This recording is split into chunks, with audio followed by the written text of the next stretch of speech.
पोट खूप राहिलंय, प्रेग्नन्सी बेल्ट यूज केलं तर चालेल हो का? हो. असं कसं आहे ना, आता ही तुझी दुसरी प्रेग्नन्सी होती राईट, तर हे तुझं दुसरं बेबी आहे. तर आतमध्ये ना आपले जे स्नायू असतात, जे मसल्स असतात, ते वारंवार म्हणजे सेकंड टाइम प्रेग्नन्सी आहे तर तुझे मसल्स अजून वीक झालेले आहेत. तर मसल्सचा जो एक प्रोटेक्शन असतो तो लूज झालाय म्हणून ते असे लॅक्स झालेले आहेत.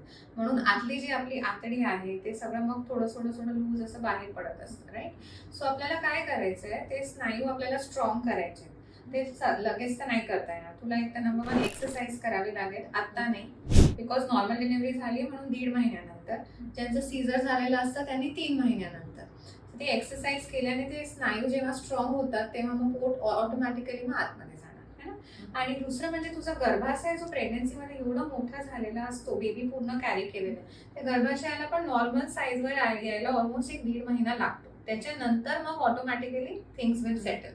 दुसरी गोष्ट बेल्ट लावायलाच पाहिजे, कारण बेल्ट कसं आहे ना की तुला बॅकला ना हा एक रॉड असतो बघ थोडासा है ना, हा बॅकला ना डायरेक्ट तुझ्या स्पाईनला सपोर्ट देतो. आणि पुढे ना तुला एक पार्ट जी दुखत असते ती नाही दुखणार, आणि पुढे पण जे तुझं पोट इकडे तिकडे थोडं बल्की झालंय ते पण थोडंसं तुला सपोर्ट सिस्टम तुझं खूप वाढेल आणि you will feel much better.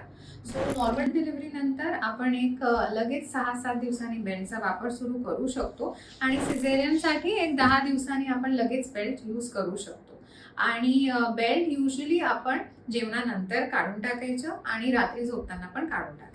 बाकी पूर्ण वेळ बेल्ट जरी असेल तर it is a good thing, कारण आपल्याला ते सपोर्ट करत असते बॅकला, आणि प्लस आपलं जे ॲब्डोमेन एवढं मोठं झालेलं असतं ते पण आपलं थोडंसं आतमध्ये जाऊ शकतं by increasing blood supply. Thank you.